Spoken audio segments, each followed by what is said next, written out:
Buon pomeriggio a tutti, ben ritrovate, ben ritrovati a Cambio Gioco, la settimana della prevenzione delle dipendenze comportamentali e del gioco d'azzardo patologico, organizzata da ULSEI Eugania di Padova in collaborazione con Alterevo Società Benefit e IM Servizi. Ringraziamo ancora una volta gli enti che hanno concesso il patrocinio a questa iniziativa e i numerosi partner che la sostengono a vario titolo. Siamo a Padova, ci troviamo all'interno della Sala della Carità. Stiamo trasmettendo come sempre in diretta sulla pagina Facebook di Cambio Gioco e sul canale YouTube dell'ULSEI. In questa settimana ci stiamo occupando di prevenzione e promozione della salute grazie alla partecipazione e all'intervento di numerose personalità di livello nazionale e internazionale, esperti di benessere psicologico, di educazione, di gestione del denaro, di filosofia, di neuroscienze, di uso consapevole delle nuove tecnologie e molto altro. Sul sito dedicato a questo evento sono disponibili tutti i materiali promozionali, potete scaricare l'intero programma, il sito è www.cambiogiocoulsei.it e sul sito restano inoltre a vostra disposizione gratuitamente le videoregistrazioni di tutti gli interventi dei nostri ospiti, sia di quelli di quest'anno che delle edizioni precedenti. Vi invitiamo sempre a condividere le nostre dirette sui vostri canali e ringraziamo le molte persone che lo stanno facendo, tutte le persone che dall'intera nazione stanno seguendo il nostro festival e interagiscono con noi grazie alla possibilità di commentare le dirette oppure di iscriverci attraverso il numero dedicato che a breve vi comunicheremo. Salutiamo il pubblico che ci segue anche in sala e salutiamo, perché ci ha raggiunti qui nella Sala della Carità, il dottor Fabio Sambataro, che è direttore della Scuola di Specializzazione di Padova. Benvenuto, dottore. Al termine dell'incontro ci aiuterà a fare una prima riflessione e potrà eventualmente porre la prima domanda alla nostra relatrice di oggi. Grazie per aver accettato il nostro invito, dottore, benvenuto. Passo ora la parola per un saluto alla dottoressa Barbara Battocchio, psicologa e psicoterapeuta, coordinatrice SERD Este Monselice. Grazie di essere qui, benvenuta dottoressa. Grazie, buon pomeriggio a tutti, quindi saluto sia i presenti che alle numerose persone che ci seguono online. Abbiamo già fatto una stima di quante persone siamo riusciti a contattare fino ad ora con questo intervento, con questi interventi. Abbiamo avuto più o meno 600 persone in presenza, 1500 persone online, quindi insomma siamo riusciti a contattare sulle 2000 persone in questi giorni. Questo è una grande grazie che dico a tutte le persone che hanno dedicato del tempo, ma è anche un riconoscimento di quanto valore abbia, per fortuna ancora, la possibilità di avere degli spazi in cui cominciare a fare cultura. Perché uso questa parola? Perché in questa settimana abbiamo visto interventi con aree tematiche le più diverse e questo penso che sia un aspetto che ci garantisce di poter attivare dei pensieri nuovi su come gestiamo la nostra quotidianità, su come gestiamo le nostre relazioni e mi auguro che questo sia proprio qualcosa che ci portiamo poi a casa e nelle nostre relazioni quotidiane. Oggi ringrazio di aver accettato il nostro invito Teresa Farroni, ci accompagnerà in una nuova area del sapere, riconoscere, regolare, resistere. Quindi parleremo di funzioni esecutive e di come imparare a gestire con più competenza anche questi aspetti proprio per migliorare la nostra salute e le nostre relazioni. Quindi le lascio la parola e auguro a tutti un buon ascolto. Grazie dottoressa. Passiamo la parola prima però a Don Diego Cattelan della Pastorale Giovanile della Diocesi di Padova, che ringraziamo per averci raggiunto a Cambio Gioco. Buon pomeriggio a tutti, anche da parte mia. Grazie per questo invito. Io sono qui per portare i saluti da parte dell'ufficio che rappresento, quello che si occupa dei giovani, e anche a nome del Vescovo e della Diocesi di Padova, proprio a supporto di questa iniziativa che ogni anno ritorna e che viene per favorire questi appuntamenti qui. Io non ho una competenza specifica nel merito di questi argomenti, quello che posso dire è dell'importanza di fare rete all'interno delle varie istituzioni e per quanto riguarda i giovani anche poter davvero trovare delle soluzioni che possono aiutare a vincere l'isolamento, che molte volte è fisico, altre volte è relazionale, nelle quali qualche giovane, qualche adolescente può cadere e che poi genera anche una dipendenza. Ecco, da parte nostra ci siamo, anche come Chiesa, attraverso le parrocchie e le associazioni che si occupano in particolare dei giovani, ma non soli, proprio per fare rete e aiutare le persone ad uscire dall'isolamento che poi molte volte può anche far cadere all'interno della dipendenza da gioco. Grazie e rinnovo la gratitudine e il saluto da parte anche della Diocesi di Padova. Grazie a lei, Don Diego Cattelan. E allora entriamo nel vivo del nostro incontro di questo pomeriggio, che come è stato detto si intitola Riconoscere, regolare, resistere. Abbiamo con noi la dottoressa Teresa Farroni, che è neuroscienziata e professoressa presso il Dipartimento di Psicologia dello Sviluppo dell'Università degli Studi di Padova. Benvenuta e grazie per essere qui. Prima di passarle la parola, ricordo a tutti voi che ci seguite da casa che potete interagire ponendo anche delle domande o presentando i vostri commenti direttamente attraverso i nostri canali social oppure scrivendo un messaggio WhatsApp al numero che vedete in sovraimpressione, che vi leggo, 370-318-6802. Lascio quindi la parola alla dottoressa Teresa Farroni e auguro a tutti voi un buon incontro. Grazie. Allora, io sto seduta qui, posso muovermi? No, non mi lasciano muovere, addio. Speravo di riuscire. Allora, io ho accettato molto volentieri questo invito perché ho letto questa parola, giocare d'anticipo.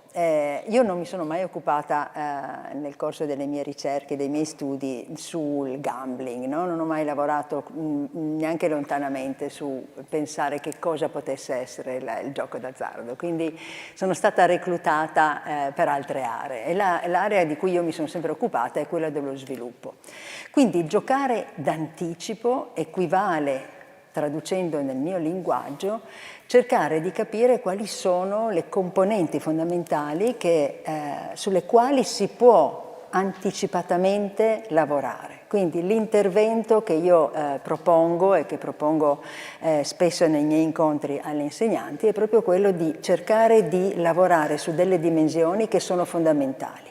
Conditio sine qua non per far sì che non ci siano quegli effetti a cascata, invece, che poi vanno a creare delle difficoltà. Ecco, il gioco d'azzardo ha delle componenti molto forti a livello cognitivo e anche emotivo, in un certo senso, e questi aspetti sono fondamentali da riuscire a leggere in termini predittivi, no? Quindi andiamo a fare un passo indietro.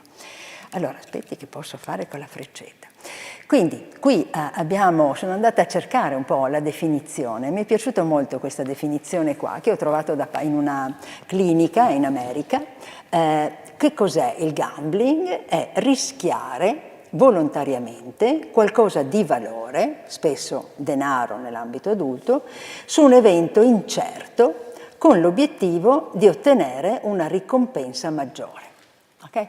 Quindi immediatamente da questa lettura, e se voi siete insegnanti vi ricorderete di questo famosissimo esperimento. È proprio una delle cose più basilari a partire da Piaget, in cui, allora è in inglese ma solo la prima frase, quindi non c'è problema, oltretutto non credo che abbiamo l'audio, per cui non c'è proprio il problema.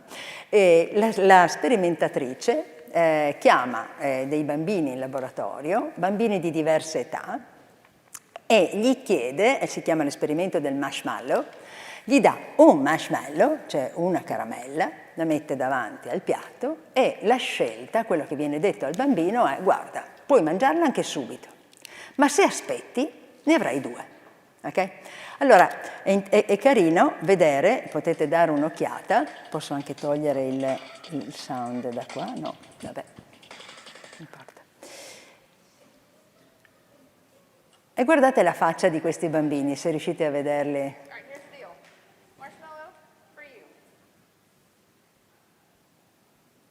Cosa è successo? Come? È caduto il marshmallow? Sì, sì, ho capito, però volevo capire il perché. Vediamo se si riapre.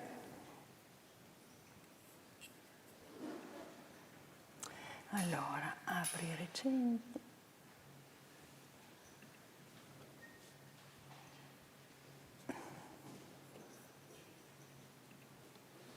Vediamo se si ripresenta, sì. Ok. Riprendiamo, speriamo che non crashi di nuovo, se no lo togliamo perché può darsi che sia un problema. Non posso ripartire se non dall'inizio. Allora, vedrete che ci sono bambini di diverse età, ok? E ci sono diverse modalità di affrontare il problema. Forse non vedete bene la faccetta, se è un po' piccolo.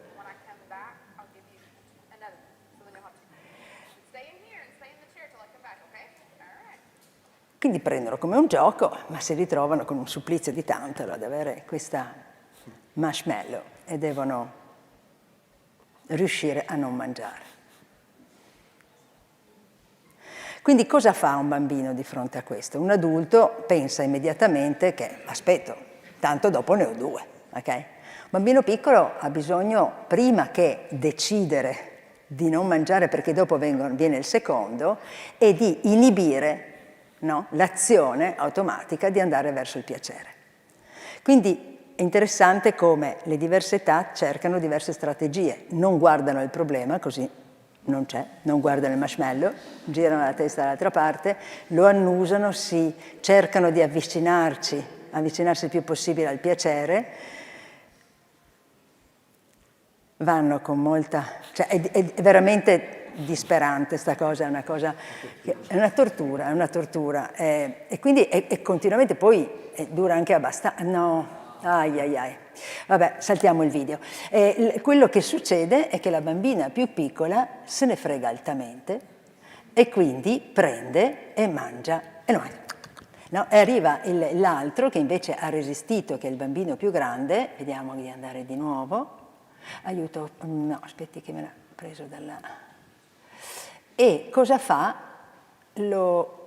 Quando arriva alla fine della cosa, il bambino prende il secondo marshmallow e se lo mette violentemente in bocca tutti e 2 e la fanno finita lì.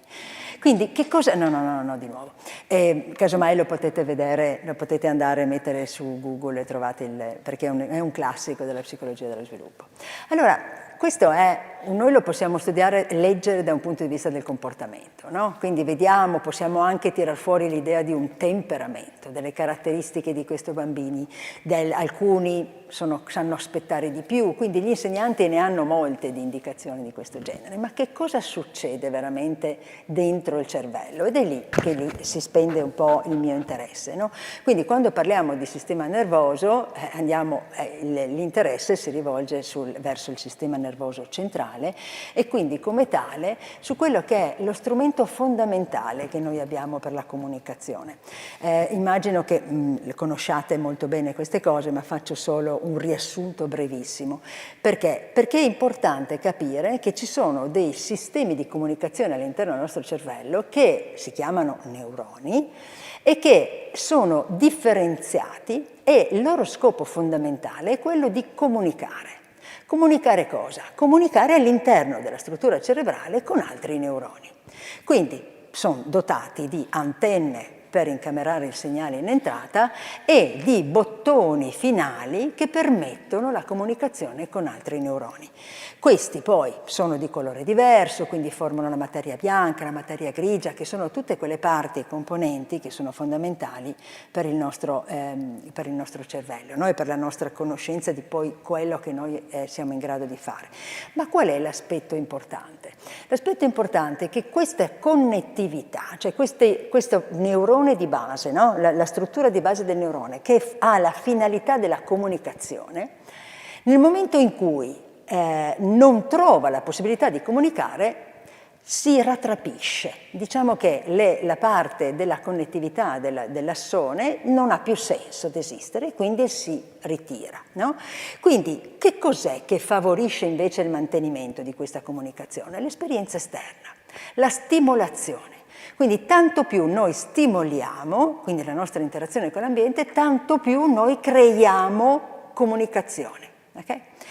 Allora, come vedete, qui c'è una rappresentazione dei primi 2 anni di vita. Quindi io sto dicendo, a proposito del giochiamo in anticipo, che il primissimo periodo della vita nostra, a partire anche dal periodo prenatale, noi creiamo questa grossa possibilità di comunicazione. Possibilità di comunicazione a livello cerebrale vuol dire funzioni in grado di risolvere il comportamento che poi serve nella nostra interazione quotidiana, no? Nella nostra vita. Quindi all'inizio i nostri neuroni non sono pronti a comunicare, cioè sono pronti ma non sono ancora connessi. Nello sviluppo vanno a creare questa connettività e come vedete quello che poi si modifica nel corso del tempo, nei primi 2 anni è fondamentale perché si ispessorisce la quantità di connettività che noi abbiamo nel cervello, okay? E ciò che non viene stimolato si perde. Allora, se andiamo leggermente oltre, vediamo che all'interno del nostro bottone sinaptico ci sono queste vescicole con dentro questa magia straordinaria che vengono chiamati i neurotrasmettitori. Allora, i neurotrasmettitori sono mentre fino a prima, diciamo, la comunicazione avviene a livello elettrico, qui incomincia una comunicazione a livello chimico.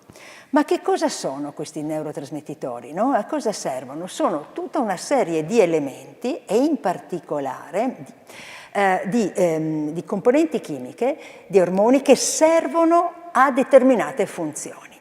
Qui io vi ho cerchiato quello che è forse, anzi la letteratura ci dà conferma, il neurotrasmettitore più importante che è la dopamina. La dopamina è proprio il neurotrasmettitore che entra in gioco nel momento in cui parliamo di motivazione, parliamo di ricompensa, parliamo di azione motoria. Okay? Quindi questi 3 aspetti vengono controllati, sono modulati anche, cioè molto dalla dopamina, ma anche dagli altri neurotrasmettitori. Quindi vedete che anche gli altri neurotrasmettitori potrebbero entrare in gioco nel momento in cui parliamo di gioco d'azzardo. Okay? Quindi stiamo andando in profondità senza andare a spiegare un comportamento, cerchiamo di capire quello che c'è dietro. Okay? Perché? Perché vorrei che questo tipo di problematica, come molte altre, non vengano giudicate, okay? Quindi sia dalle persone comuni ma anche dagli specialisti. Non c'è una volontà da parte dell'individuo o una mancanza di volontà, quindi dobbiamo incominciare a leggere quelle che sono le basi neurali, quelle che sono le componenti neurobiologiche, perché ci danno spiegazione, no? Riescono non solo a dare una descrizione di come avviene un comportamento, ma riescono a spiegarlo. Quindi è lì che noi dobbiamo andare a trovare la nostra soluzione, le nostre indicazioni se non altro. Quindi l'idea che la dopamina sia legata al gioco ci proviene dalla letteratura, da numerosi studi che hanno visto cosa? Hanno visto che all'aumentare della dopamina aumentava la quantità di azzardo nel gioco. Okay? Quindi, per esempio, in questo lavoro in particolare sono state delle ricerche su chi ha la sindrome di Parkinson, il morbo di Parkinson, perché? Perché il morbo di Parkinson di fatto, che è diciamo il morbo che implica delle difficoltà a livello motorio, va a incidere sulla emissione di dopamina. Quindi in Parkinson, chi ha il Parkinson ha un bassissimo dosaggio di dopamina. Ecco che l'intervento farmacologico agisce proprio a ristabilire quella quantità che serve, necessaria per avere almeno il più possibile il controllo motorio. L'aumento di dopamina porta automaticamente a un maggiore, la correlazione con il gioco d'azzardo, quindi c'è una maggiore corrispondenza, correlazione con questi aspetti. Che cosa succede poi? Che oltre a questo c'è un aumento dell'eccitamento, no? E anche un abbassamento di quello che è la capacità di controllare delle azioni impulsive. Ecco che questi aspetti incominciano a dare una dimensione di cosa vuol dire quando un neurotrasmettitore non funziona correttamente, no? O non c'è abbastanza. Questo infatti è stato uno dei modelli teorici che viene utilizzato anche per spiegare, ed è molto interessante. Cosa ci dice? Che nel momento in cui il ruolo della dopamina non consiste tanto nel codificare il piacere di per sé, ok? Ma è anche coinvolto nella modulazione della motivazione al piacere. Tant'è che, come vedete qua, ci sono due percorsi, due linee, la linea del liking e la linea del wanted. Quindi io inizio a giocare perché mi piace. Io assumo una droga perché mi piace. E fin qua possiamo giudicare, possiamo fare quello che vogliamo. Ma qual è il problema che si viene a creare? Che non c'è più l'indicazione del liking, del piacere, perché nella ricorsività dell'evento quello che si sposta è, cioè la motivazione stessa e l'attesa stessa dell'evento e un feedback positivo talmente forte da creare un innalzamento della dopamina. Non abbiamo più bisogno di parlare del like, nessuno dice più mi piace l'attesa, mi piace e la mia motivazione diventa quella. Okay?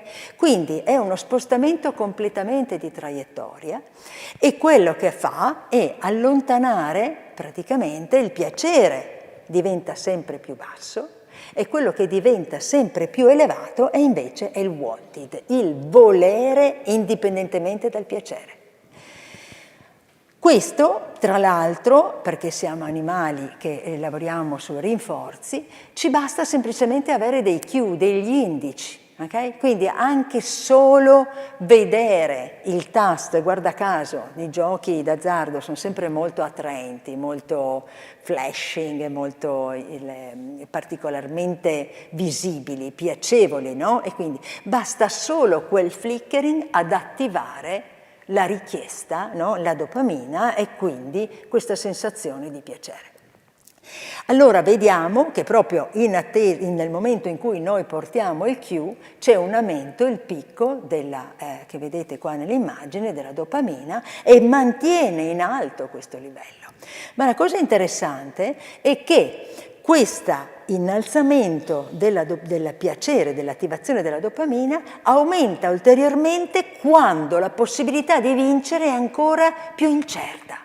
Okay? Quindi stiamo spostando, non è la finalità guadagno il denaro, ma è diventato il giocare. Okay? Quindi si è completamente spostato. Allora, se entriamo in questo meccanismo, dobbiamo fare un passetto indietro, proviamo a fare un passo indietro, qui sono andata troppo. Cioè, giocare è la cosa fondamentale, è una delle cose più importanti che noi vediamo. Il bambino incomincia, i gatti, i topi, gli animali, sono tutti che mettono in atto delle attività di gioco, ok? I fratelli che si saltano uno con l'altro, perché giocare è così importante?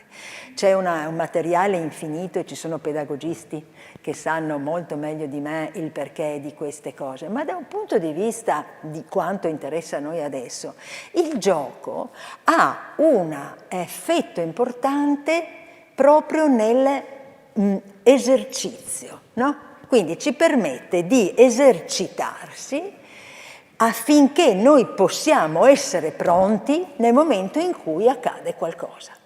Quindi il gioco diventa uno strumento fondamentale.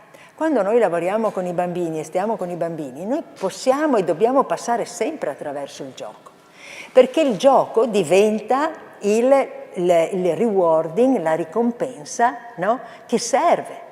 Questo giocare però non è lo stesso dello gioco d'azzardo. Quello che succede qua allo stesso modo, ok? Quindi io gioco, mi diverto, il mio livello di dopamina si eleva, io qua gioco anche perché mi sto preparando per quello che è imprevisto e quindi tutta la mia dimensione va a stimolare il gioco, stimola delle azioni sia a livello cognitivo di preparazione, sia a livello emotivo, di controllo emotivo, sia a livello motorio.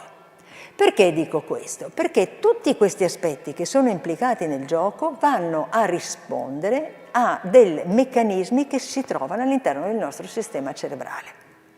Oltretutto, una cosa che ho dimenticato di dirvi è che i neurotrasmettitori, la quantità di neurotrasmettitori e la connettività va di pari passo con lo sviluppo, ok?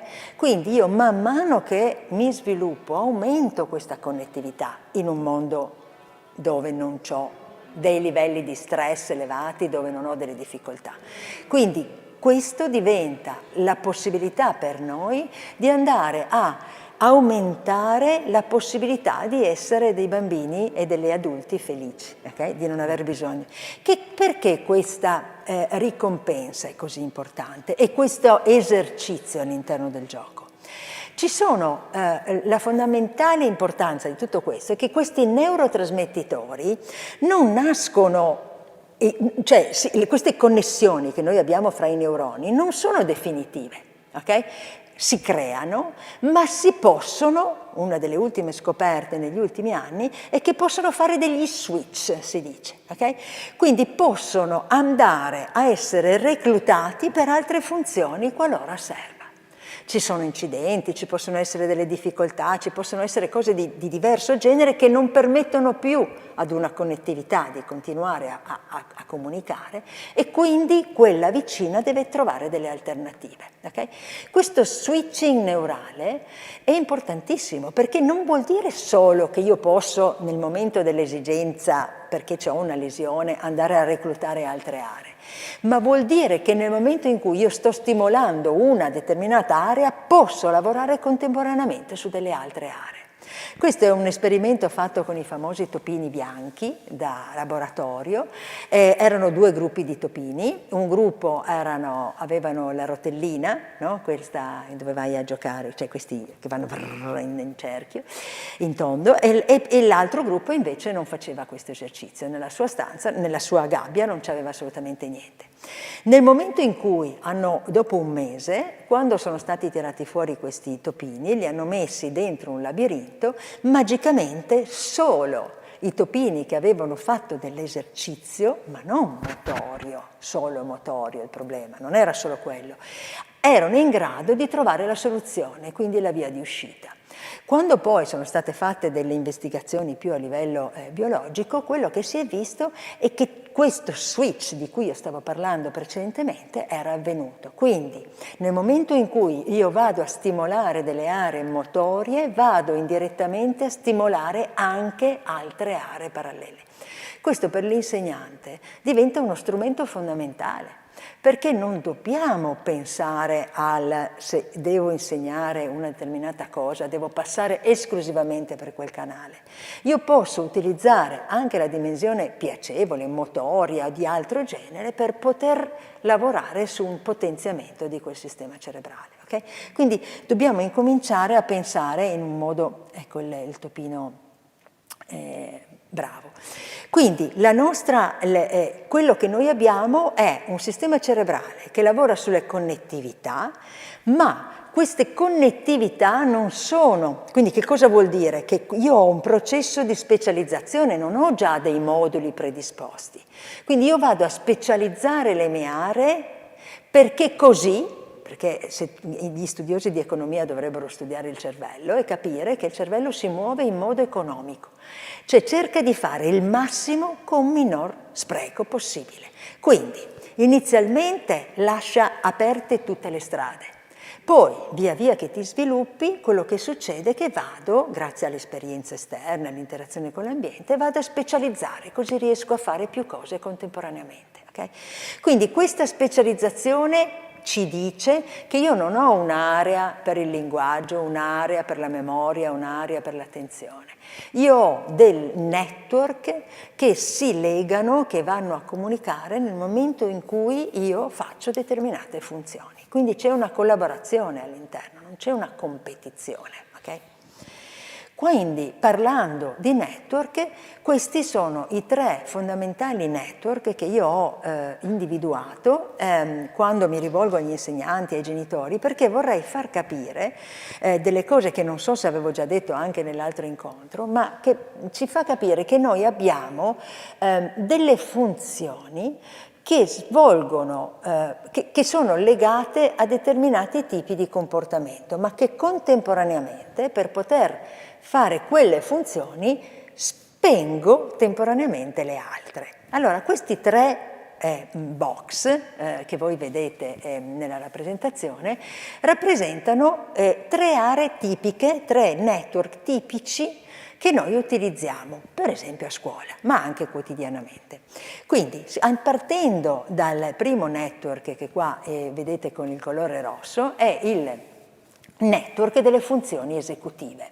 Indipendentemente da quali sono le aree cerebrali che vengono chiamate in gioco, queste funzioni esecutive appartengono a tutte quelle caratteristiche che ci permettono di avere una buona interazione con gli altri nell'ambiente. Allora, andiamo un attimo a pensare, vi dico solo l'elenco delle altre 2, quella blu si chiama Default Mode Network e quella centrale, che è quella che interviene nel momento in cui stiamo parlando del gioco d'azzardo, è il network della salienza, del saliency. Okay?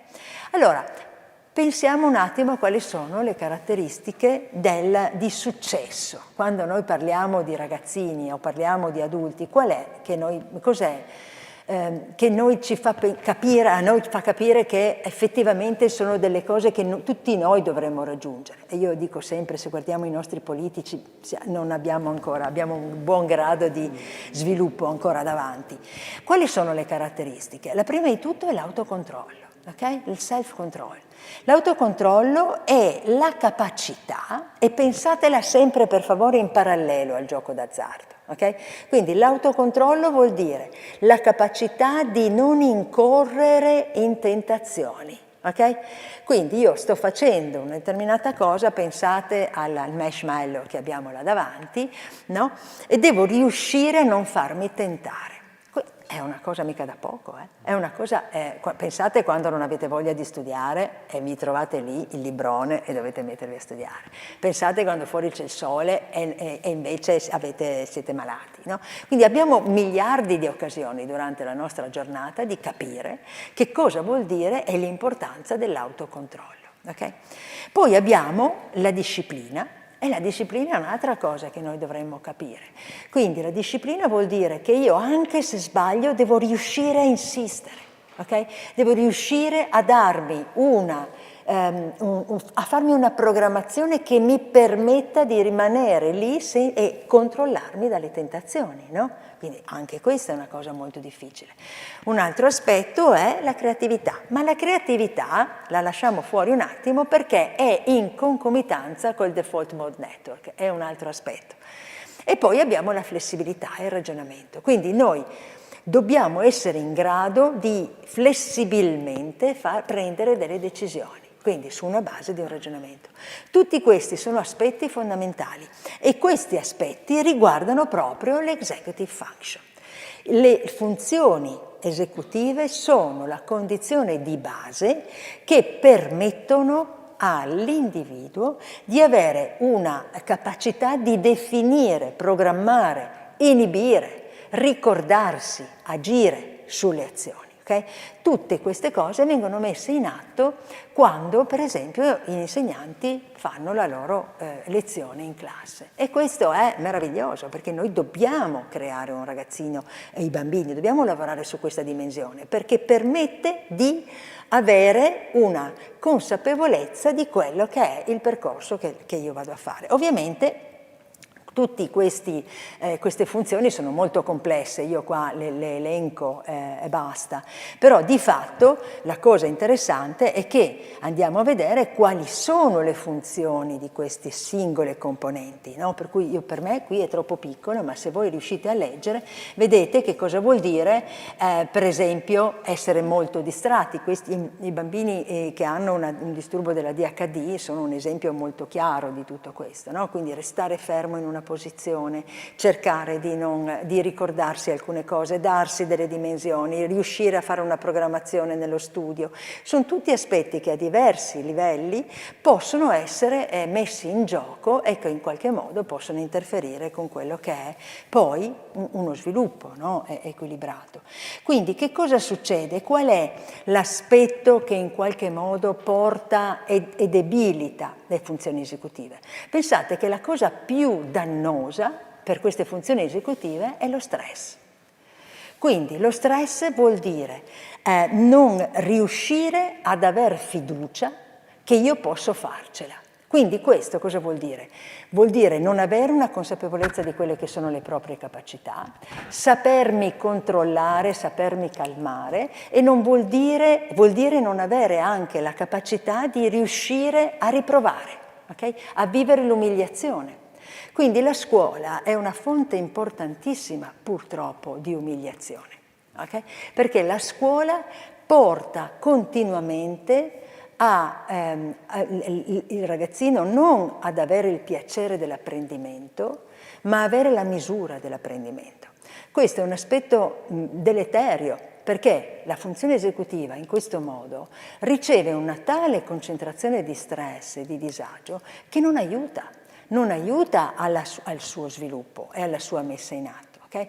Quindi questo agire in alcuni contesti è la scuola, che è la maggior parte, diciamo, dell'ambiente in cui il bambino si ritrova a interagire nel corso di almeno i primi 20 anni della loro vita, almeno 16, ma comunque vanno molto avanti a studiare per fortuna, e quindi questa è una di quelle dimensioni dove le funzioni esecutive vengono messe in gioco. Ma che cosa fa l'insegnante per favorirlo?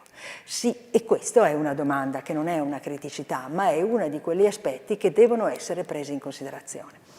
Allora, le funzioni esecutive sono importanti perché poi ci fanno capire, sempre ragionando nei termini della modalità in cui noi andiamo a vedere il nostro cervello, sono degli aspetti che vanno a collegare il nostro comportamento e le nostre azioni. Okay? Quindi noi siamo anche questa parte.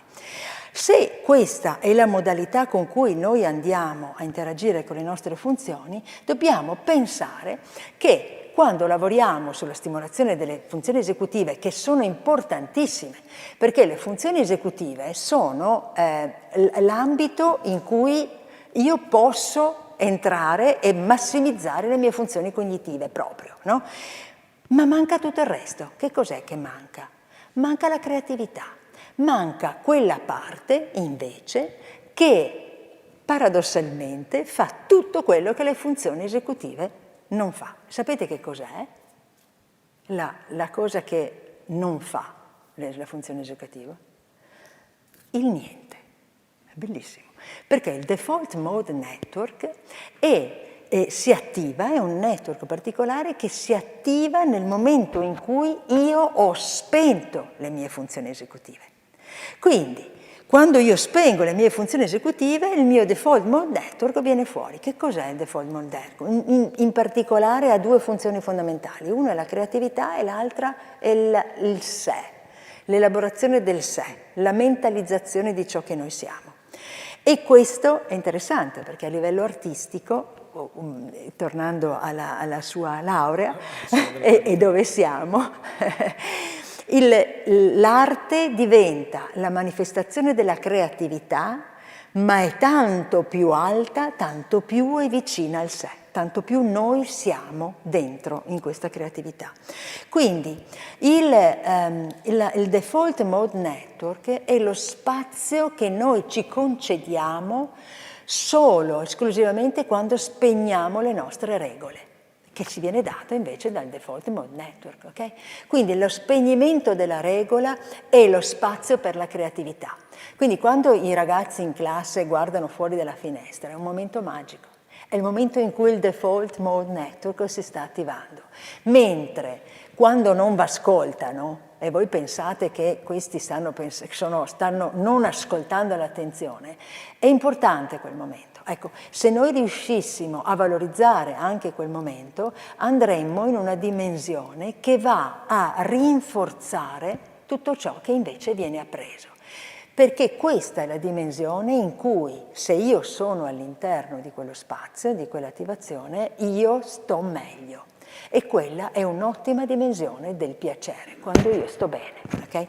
Quando, se andiamo avanti, qui per esempio, questo Default Mode Network e la presenza della creatività la troviamo anche negli animali, no? Perché gli animali sono in grado di costruire delle soluzioni, di trovare delle soluzioni, anche negli spazi non predisposti. Per esempio, questa è una delfina, che siccome mangia raschiando sul suolo la sabbia e deve trovare qualcosa da mangiare e si graffia il musetto, allora ha preso la spugna, no? E in modo tale che con la spugnetta non si gratta più il musetto e riesce ad assorbire. Quindi questa è una soluzione terribilmente creativa. Qui c'è un video, ma non occorre che lo attivo, dove ci sono i delfini che creano delle bolle d'acqua per giocare con l'altro delfino. Queste sono vere e proprie azioni creative. Okay?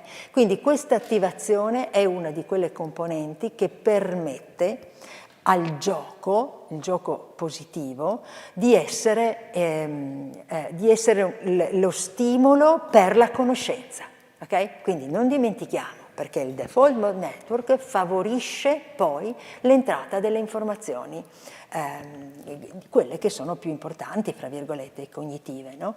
Quindi la persona creativa è in grado di fare tutto questo, no? È in grado di ampliare le proprie abilità, non solo su un aspetto, ma perché ha anche un pensiero flessibile, è in grado di rilassarsi quando serve, è in grado di perseverare. Questo è l'aspetto che è importante. Come vedete, in alcune immagini fatte con diverse tecnologie di neuroimaging, quello che succede è che quando si attiva il Default Mode Network si abbassa, abbiamo una minore connettività nelle aree frontali, abbiamo tutta una serie di risposte a livello del tessuto cerebrale che va ad attivarsi laddove non c'è il sistema esecutivo.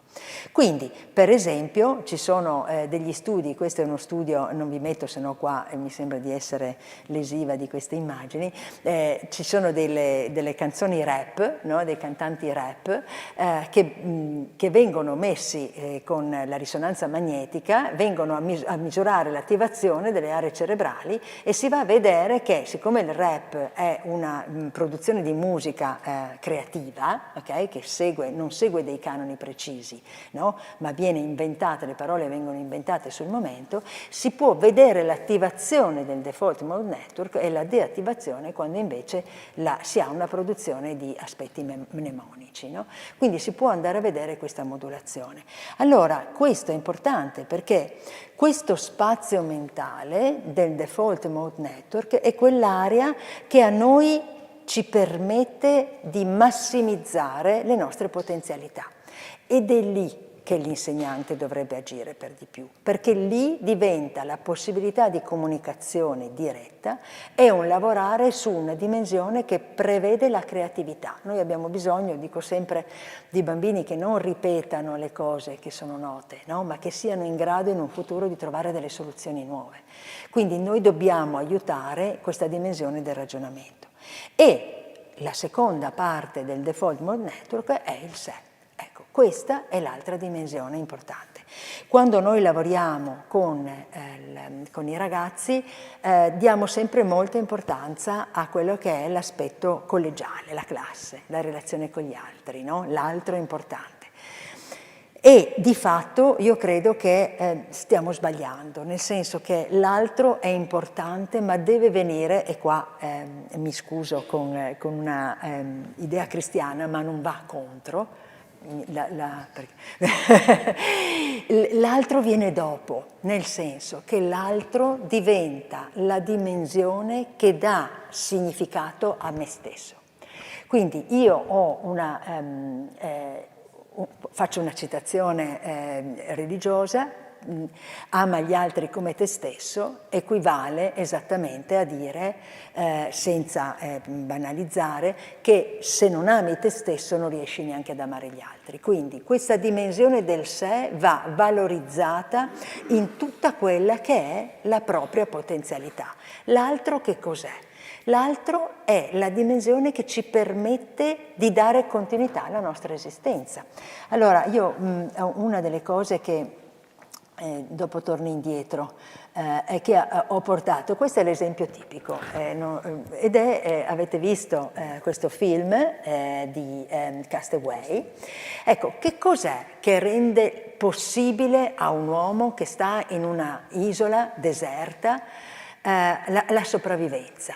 Okay?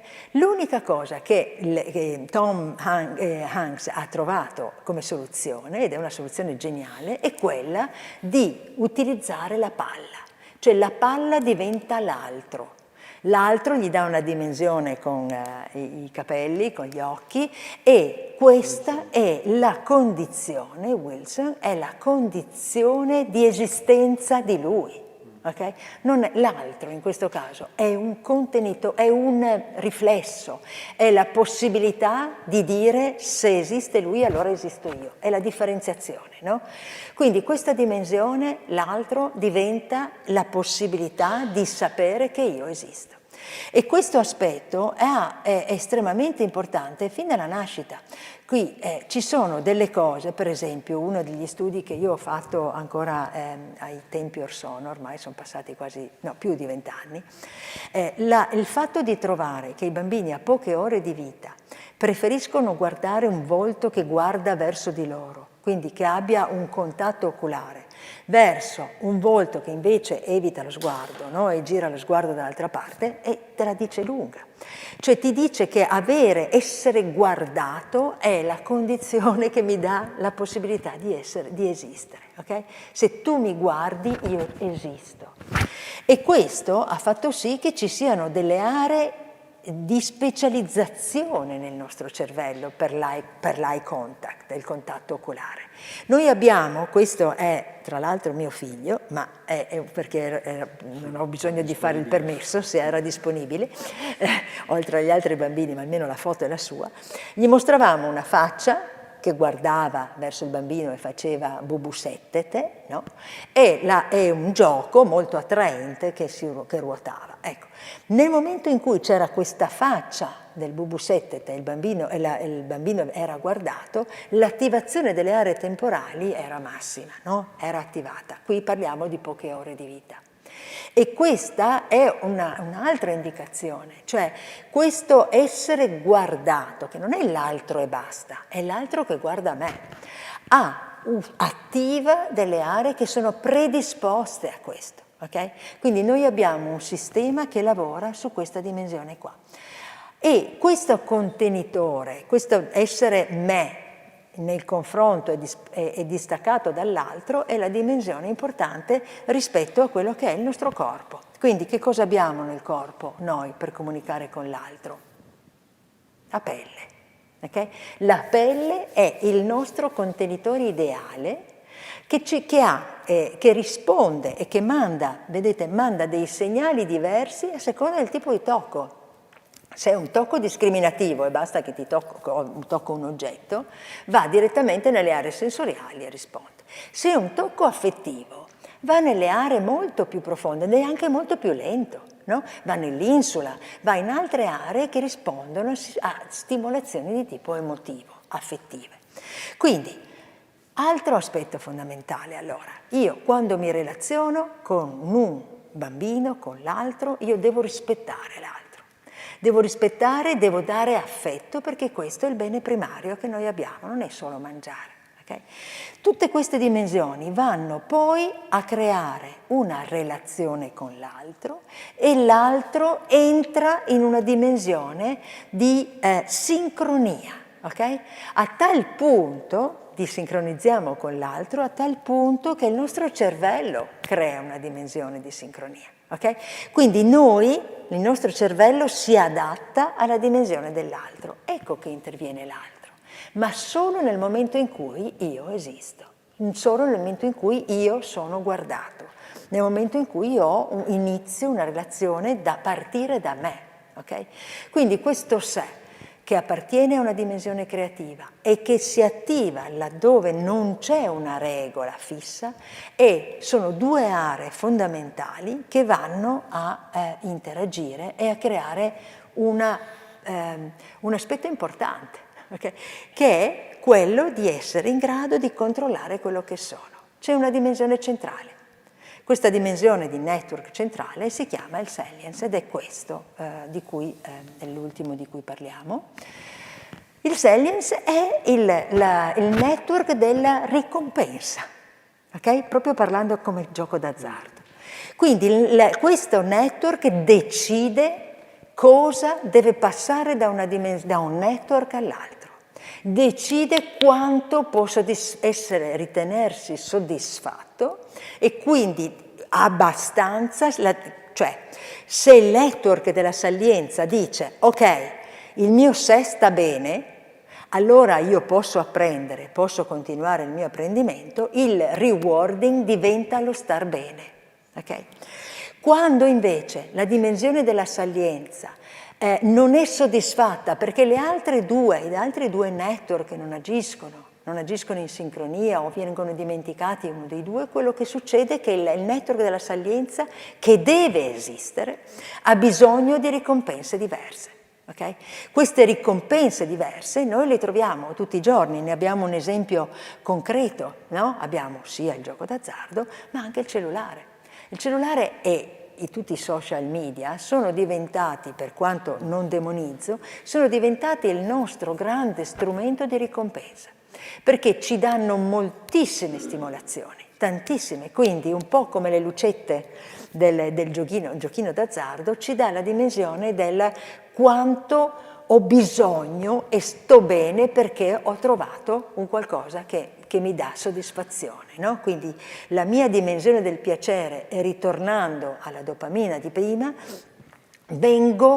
qui entra in causa anche il cortisolo, ogni ding del cellulare c'è un picco del cortisolo che va su, una dimensione dell'allerta, no? Quella che ci permette di porci in questa dimensione dell'aspettativa, qualcosa sta per accadere, ci stanca, ci sfibra, ci rende dei ragazzi, adolescenti che hanno delle grosse difficoltà. Ecco, questo arrivare, e qui sto veramente banalizzando in questa dimensione, ma cerco di portarvi degli esempi, sono delle dipendenze tutte che sono perfette, che lavorano perfettamente quando le altre dimensioni a livello di interventi precoci sono stati dimenticati, soprattutto in quei casi. Quindi io direi che nel momento in cui io parlo di cervello non parliamo più di un cervello che risponde a che sente e risponde a questo sentire. È un cervello che deve mettere in atto una capacità di programmazione, di prendere delle decisioni. E questa prendere delle decisioni a qualsiasi livello, okay? Quindi a livello, fra virgolette, non patologico, come lo è nel caso del gioco d'azzardo o a livello patologico, non può che partire da questa idea del sé che fa da mediatore, che permette di tenere le porte aperte in tutto ciò che noi poi definiamo apprendimento. Okay? Quindi all'interno di questo io credo che non si possano offrire soluzioni, ma si possono offrire delle indicazioni su come l'attenzione vada spostata a livello generale su quelli che sono degli aspetti fondamentali dello sviluppo, che sono necessari, ecco, è fondamentale. Io chiuderei qua se avete delle domande. Per adesso, perché adesso ci sarà tutta l'interazione.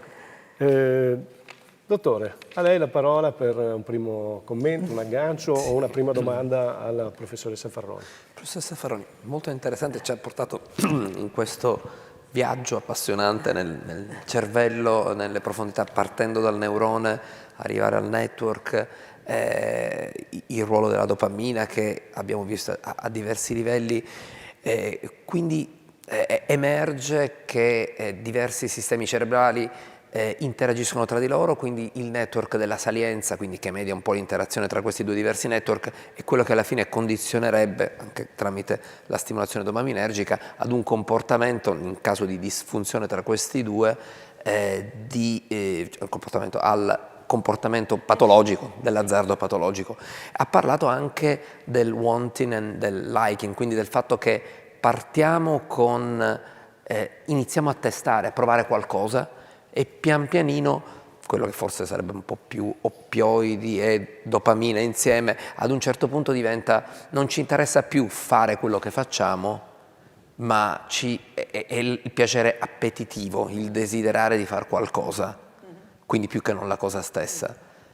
Ma allora una volta che si instaura, prima di arrivare allo sviluppo parto dalla fine, quindi, ma una volta quindi che si instaura questo cortocircuito, come ne usciamo? Perché tra l'altro, mentre nella prima parte, come giustamente le diceva, è una scelta, la seconda non lo è.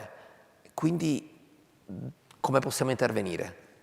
Lì è un campo che non mi appartiene, no? Io non sono un'esperta di questi aspetti, però io credo che ritornare a ricostruire questa dimensione del sé e comunque ridare delle soddisfazioni alternative, cioè rivalutazione di quello che è quell'organismo, no? Facendo un percorso che possa essere di tipo clinico, credo che sia importante, non possiamo dimenticarle queste due cose. Allora, o i diversi indirizzi clinici porterebbero a ritornare indietro e cercare di capire quali sono state le cause, cosa che io di solito, lì dipende veramente dall'indirizzo clinico, no? Lì ci sono delle situazioni veramente specialistiche di cui io non saprei, però di fatto credo che non possiamo prescindere da questo aspetto, no? Quindi la famiglia e l'ambiente può far poco in questa dimensione se non si lavora sull'individuo, ma questo vale per qualsiasi tipo di patologia e qualsiasi tipo di... deve partire l'individuo nella volontà, ma ovviamente la volontà è dispersa in quel momento, no? Quindi io credo che ci voglia un lavoro molto molto lungo di presa di consapevolezza di questa cosa, di questi aspetti individuali. La famiglia può entrare fino a un certo punto. Sicuramente una delle cose da non fare è giudicare, no? O pensare che l'azione sarebbe facile, smetti di giocare. No? Cioè, questa sarebbe una cosa che tutti noi potremmo tranquillamente dire, no? Eppure questo non è possibile, quindi non banalizzare e non attribuire una colpa all'individuo se non riesce, no? Ma questo vale anche nel ragazzino a scuola che non riesce a passare il compito di matematica, no? La colpa non va data al bambino, se non gli togliamo forza rispetto a questo. E lo stesso dicasi in questa dimensione che la mia volontà di dare questa base biologica sta proprio in questo, cioè nel togliere la possibilità che sia la persona con una volontà a poterne uscire, perché non è solo quello, c'è un meccanismo e un rinforzo tale di questa associazione di Q, di cose, dell'ambiente in cui vive, di giustificazioni che per tutta la vita o per alcuni momenti della vita si è dato, e quindi rimanere in quel contesto equivale ad avere difficoltà, perché diventa sempre più forte questa dipendenza. Quindi io credo che bisogna lavorare su tante dimensioni, no? Ma soprattutto pensare a una base biologica ci aiuta a togliere una responsabilità dall'individuo che diventa, se no, ancora più forte come aspetto negativo. Però forse lei con la sua specialità potrebbe essere più indicato a dare delle risposte. Non voglio ridargliela, ma credo che... Mi piace l'osservazione che, sì, perché il modello del vizio ormai nelle dipendenze patologiche è superato chiaramente, è quello che diceva lei, finisci di giocare, qual è il problema? La stessa cosa che noi troviamo anche per esempio nella depressione, alzati, lavora, fai, tanto non hai nessun problema fisico, non è quello il punto, il problema è che è una malattia a tutti gli effetti, certo, e quindi va trattata in quanto tale. Però è una malattia comportamentale, sì, ed essendo comportamentale io sottolineerei la forza dell'ambiente, cioè di lavorare su quel comportamento e sull'immagine del sé nell'azione, no? Perché se passiamo attraverso l'introduzione farmacologica ci dimentichiamo forse alcune altre parti, quindi questa compensazione, come in tutti gli ambiti psichiatrici, ci deve essere. Quindi è una malattia, è una patologia comportamentale, no? E questo è importante da tenere in considerazione, credo. Su questo ero partito da lì per poi arrivare a quello che ha detto adesso lei, quindi l'importanza in realtà è nella costruzione del sé, quindi è nella prevenzione quindi ovviamente quando vediamo l'effetto finale sì, è già tardi, dovevamo intervenire prima, quindi qual è da questo punto di vista, lei che studia la psicologia dello sviluppo, l'intervento che dovremmo fare quindi già nelle nuove generazioni, adolescenti, non dico nella prima infanzia, ma forse anche lì in realtà, perché già le dipendenze comportamentali anche da tablet, vedevo dati devastanti da questo punto di vista, esercitano una specie di priming a determinare poi eventuali dipendenze. Io alle volte mi ritrovo, sarà la mia veneranda età, a semplificare molto le cose. Io faccio un esempio nell'ospedale, quando io vado ci sono i neonati, adesso c'è il rooming ormai da anni, no? Quindi i bambini nascono e vengono messi direttamente attaccati alla mamma, parliamo sempre di poche ore. E quando vengono messi attaccati alla mamma, adesso c'è questa moda, non so se è già passata, ma fino a un anno fa c'era questa moda, di mettere il neonato attaccato alla mamma. Allora la mamma era distesa, il seno fuori, così il bambino deve semplicemente far così quando ha fame e ciuccia. Questa è un'indicazione di una ostetrica famosa, di cui non ricordo il nome, e dice è importante perché così diamo immediatamente risposta al bambino. Allora io lo trovo devastante. Perché? Prima di tutto la mamma diventa una mucca, cioè una fornitrice di latte e finisce lì, no? Però di fatto quello che noi stiamo facendo è dimenticando che ci sono delle funzioni fondamentali che agiscono fin da subito. La self-regulation, l'autoregolazione, è presente già a livello prenatale, ok? Quindi non stiamo parlando di meccanismi complessi che arrivano dopo. Il bambino deve, prima di tutto, sentire la fame. Sentire la fame si chiama in psicologia interocezione. Quindi avere la capacità di sentire male, fame, gioia, tutte quelle che sono le sensazioni anche fisiologiche, sono importantissime. Io devo sentirle, perché se no ho un difetto, ho un problema. Una volta che io sento, devo avere la capacità di chiedere. E quindi piango, no? Se so piangere, oppure parlo, se so parlare, no? E quindi a quell'età lì, poche ore di vita, devo solo fare una roba, piango, e quindi io piango e ho la terza cosa, che è fondamentale. Mi arriva il latte, ma quel latte arriva perché mia mamma è brava e mi dà il latte, ma soprattutto io mi dico, hai visto che bravo che sono, ho ottenuto il latte? No? Ecco, 3 cose fondamentali. Io grazie semplicemente all'azione del sentire la fame, interocezione, piangere, chiedere ed essere in grado di chiedere e dirmi guarda, che bravo, io ho già risolto autostima, sazio, alla fine sono sazio, e ho sentito l'esigenza della fame. Se io sono lì e mi ritrovo il cibo costantemente davanti e posso girarmi, non ho bisogno di chiedere, io non imparo a chiedere e non imparo a capire che sono in grado di chiedere, che è terribile. Ma ancor prima io non sono in grado di sentire la fame, perché non la sento più, perché mangio ininterrottamente. Il mio cervello dice ok, non sente più la fame. Quindi il bambino obeso, che cos'è? È un bambino che non sa sentire la fame, cioè non sente fame sempre, non sta sentendo la sazietà. Quindi io non andrei troppo distante. Quando lavoriamo sulla prevenzione, io andrei a lavorare proprio su questi meccanismi di base che, come diceva, ripeto la mia età, era normale una volta, no? Quindi stavi a piangere fin tanto che io non avevo finito di fare quello che dovevo fare. Quindi questo aspetto, in un mondo dove c'è un genitore che ti supporta, perché laddove il genitore non c'è, tutto questo crea tutta una serie di difficoltà. Però sono dimensioni a basso livello che permettono di costruire un processo di autoregolazione. Okay? Quindi io so regolarmi quando so di essere capace, quando so che cosa che ho bisogno. Quando so, i bambini a una certa età piangono e ti dicono che hanno fame, in realtà hanno sonno e si addormentano, oppure viceversa, no? Quindi è difficile sentire lo stimolo interocettivo, non è una cosa semplice. Quindi sulla base delle interocezioni io vado a costruire la dimensione della propriocezione e poi dell'estrocezione, che sono tutti aspetti che vanno a regolare la nostra interazione poi con l'altro, no?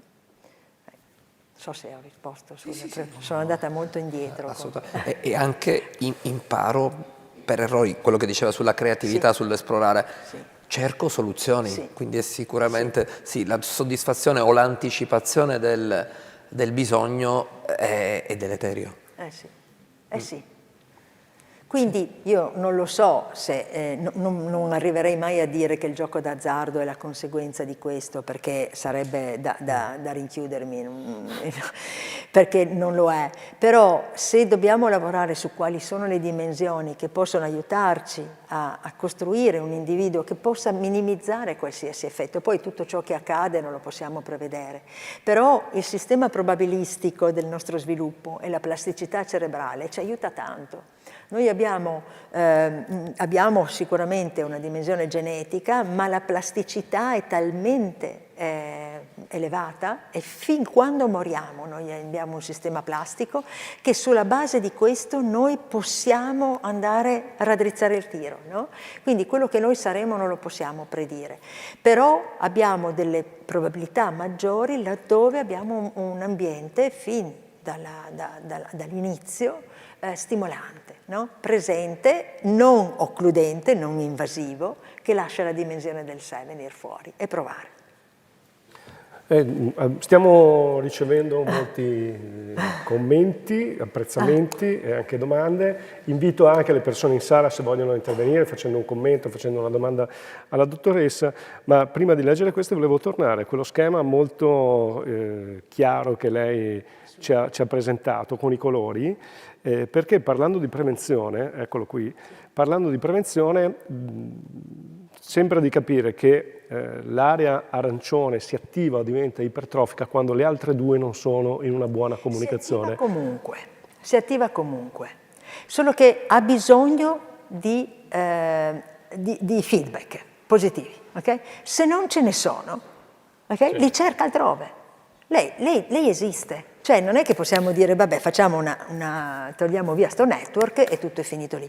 La dopamina c'è, ha bisogno di piacere, noi abbiamo bisogno di questo sistema, solo che abbiamo bisogno di ricompense continue. Questa ricompensa può essere di una dimensione o di un'altra. Allora quando io non ho una ricompensa perché non sto bene, non ho una gratifica, e io vado a cercare delle altre gratificazioni, internet, il gioco, qualsiasi altro aspetto che crea una dipendenza mi aiuta ad avere costantemente questo. ma noi abbiamo anche l'internet è un rewarding completo, perché a ogni domanda io trovo la risposta. E noi abbiamo bisogno di continue informazioni, no? Siamo assetati di dati, siamo 100 volte peggio dell'intelligenza artificiale, no? Abbiamo avuto un'evoluzione enorme per poter arrivare a questo. E noi abbiamo bisogno continuamente, perché è una funzione di adattamento questo, no? Certo, grazie. Allora leggiamo un commento che ci arriva da Graziana, che è un grazie di cuore per la possibilità culturale utile a riaggiornarci e anche in maniera gratuita. Questo, oltre a un apprezzamento nei confronti del suo intervento, è ovviamente rivolto a tutto il festival. E poi c'è una persona che ci dice: professoressa Farroni, grazie per il suo intervento. Come insegnante mi ha colpito molto la sua spiegazione sul Default Mode Network, lo spazio mentale che si attiva quando stacchiamo e che è fondamentale per la creatività e la mentalizzazione. Oggi a scuola e a casa i bambini sono iperstimolati e sembrano terrorizzati dalla noia.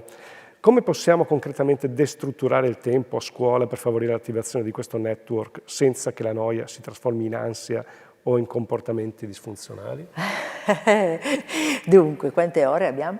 No, perché la noia è una cosa interessantissima, però è perché è proprio una di quelle dimensioni che descrivevamo prima. Abbiamo fatto un incontro proprio su questo, con questo titolo anche la noia, qui. Sì, la noia è una dimensione che ci porta a entrare nel sé molto più di qualsiasi altra cosa, no? Perché la noia è la non distrazione, quindi è una dimensione che va valorizzata, non va demonizzata.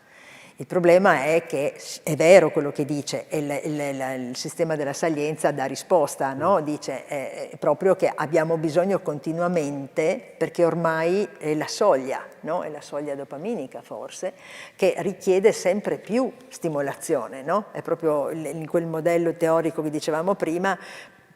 Poco non basta più, bisogna sempre di più, no? Per poter, quindi questa è una dipendenza uguale, no?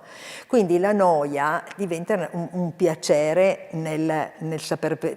Allora, qual è la dimensione? Per esempio, a scuola una delle cose che sono state introdotte adesso e che ha anche una numerosa letteratura dietro è la mindfulness. Quindi la mindfulness è proprio entrare in quel default mode network. A scuola, in alcune scuole, anche in Friuli Venezia Giulia adesso, hanno introdotto, appena entri a scuola, i primi 10-15 minuti fanno delle attività di mindfulness, e questa dimensione sembra riuscire a portare i ragazzi ad una capacità attentiva maggiore, no? Ci sono dei lavori interessanti che correlano questa. Quindi entrare in quello spazio vuol dire dare maggior spazio alle loro capacità. Quando io per esempio ho aperto un laboratorio di realtà virtuale, no? E lavoro con questo laboratorio con tutta una serie di stimolazioni digitali. Portiamo il bambino in una dimensione del sé vero, no? Perché gli entriamo nelle sue immagini mentali, e la stimolazione delle immagini mentali li porta a vivere la realtà come se lui fosse lì.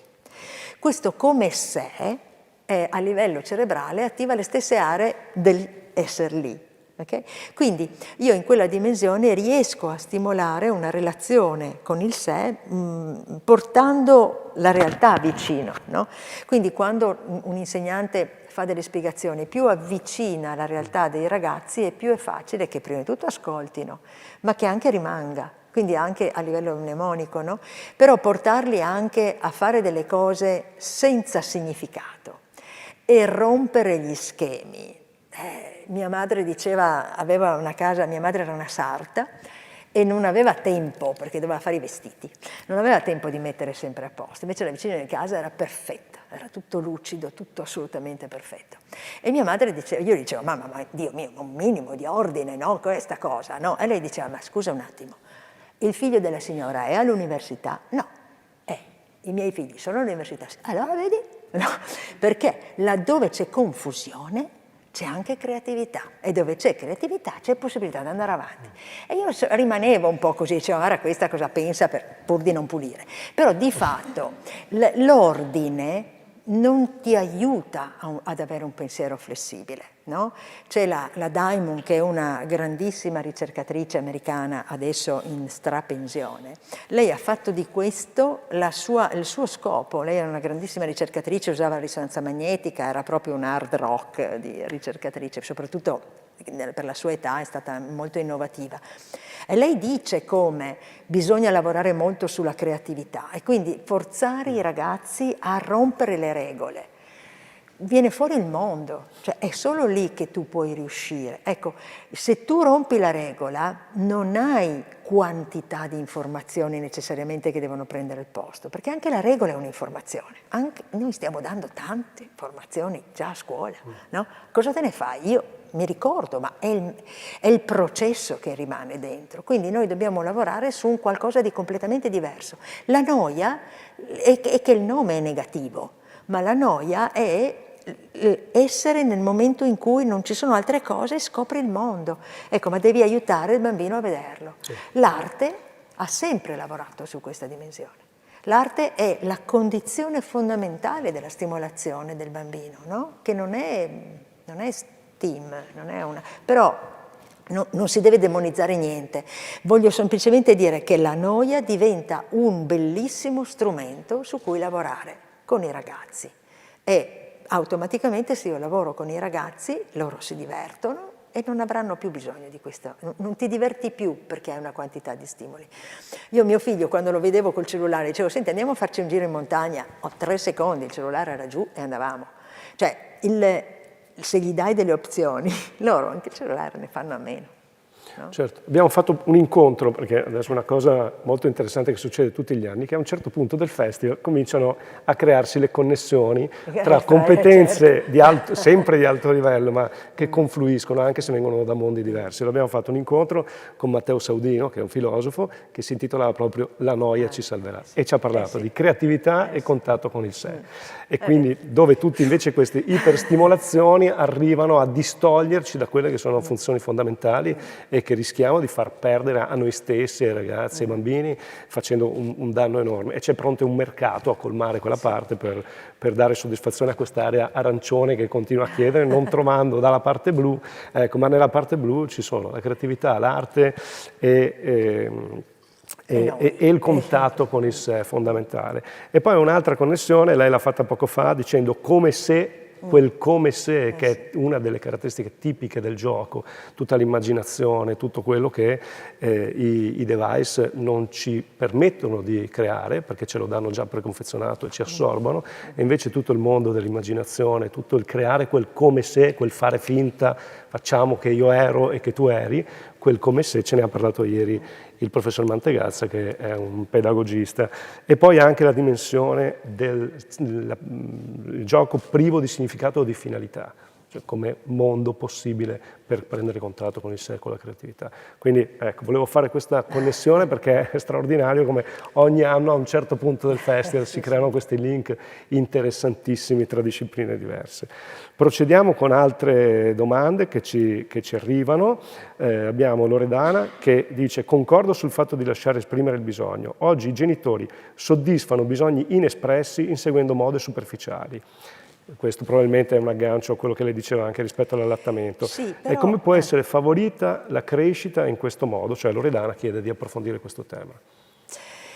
Qui è un problema perché la moda è una di quelle dimensioni in cui noi ci identifichiamo, no? Allora, a un certo punto nell'adolescenza noi abbiamo bisogno, non perché questa realtà è diversa da quella di secoli fa, è assolutamente identica, perché è identico il cervello.